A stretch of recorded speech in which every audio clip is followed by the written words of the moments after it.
নমস্কার, কেমন আছেন সবাই? আজকে একটা টুনা মাছ রান্না করব। মাছটা ভীষণ বড় আর খেতেও খুব ভালো, সামুদ্রিক মাছ। মাছটার সুবিধা হচ্ছে মাছটার কাঁটা খুবই কম আর খেতেও ভালো লাগে। আমি মাছটা কাটলাম, দেখি অনেক একদম তাজা মাছ, রক্তও আছে। মাছটাকে সুন্দরভাবে কেটে নিলাম। এই মাছের জাত ছোট ছোট আছে, কিন্তু মাছটা অনেক বড়।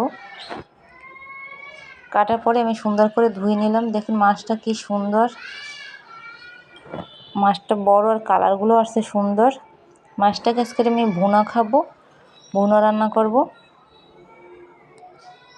মাছটার সুবিধা হচ্ছে মাছটা যখন নরম থাকে তখন রান্না করলে আবার মাছটা শক্ত হয়ে যায়, এই হচ্ছে মাছের গুণ।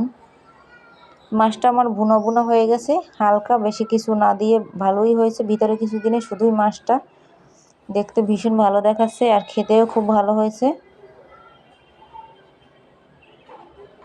টুনা ফিশ ভুনা, এর সাথে সাথে আমি চিংড়ি মাছ রান্না করলাম। আজকে বেশ কয়েকটা রান্নাই হবে। এখানে আছে কড়া তরকারি চিংড়ি মাছ দিয়ে, আর চিংড়ি মাছের তরকারি খেতে ভালোই লাগে। এখানে আছে কলমি শাক দিয়ে আলু আর চিংড়ি মাছ, কচুরলতি সাথে চিংড়ি মাছ আর সাথে ফাইসা মাছ। দুইভাবে রান্না করা যেত, আমি একবারই রান্না করেছি যেহেতু সময় বাঁচবে সেজন্য। এটা খেতে কিন্তু ভীষণ ভালো লাগবে। তার সাথে আছে পাঁচমিশালি একটা তরকারি, কলা, বেগুন, মিষ্টি কুমড়ো, পটল, ডাঁটা সবটাই একত্রে মেশানো চিংড়ি মাছের পাঁচমিশালি তরকারি। এই তরকারিটা খেতে নিরামিষও ভালো লাগে, আবার চিংড়ি মাছ দিয়ে ভালো লাগে, দুইভাবেই ভালো লাগবে তরকারিটা খেতে।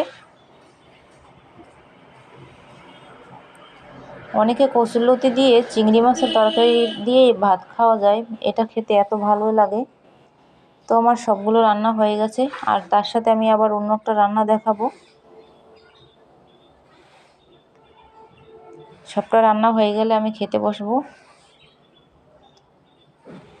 এর সাথে আর একটা রান্না আছে, ইলিশ মাছের লেজ ভর্তা।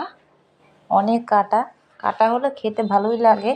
মাছটাকে সুন্দরভাবে ভেজে নিয়ে পেঁয়াজ, রসুন, শুকনো মরিচ, কাঁচামরিচ সবটাই দিয়ে তারপর মাছ ভালো করে ভেজে নিলাম। ইলিশ মাছের ভর্তা, লেজ ভর্তার সাথে বেগুন ভাজি খেতে খুব ভালো লাগে। তো আমি মাছের কাঁটাগুলো ভালো করে বেছে নিলাম, একটু মজা করলাম সানগ্লাসটা পরে। মাছের কাঁটাগুলো বাছতে কিন্তু ভীষণ কষ্ট।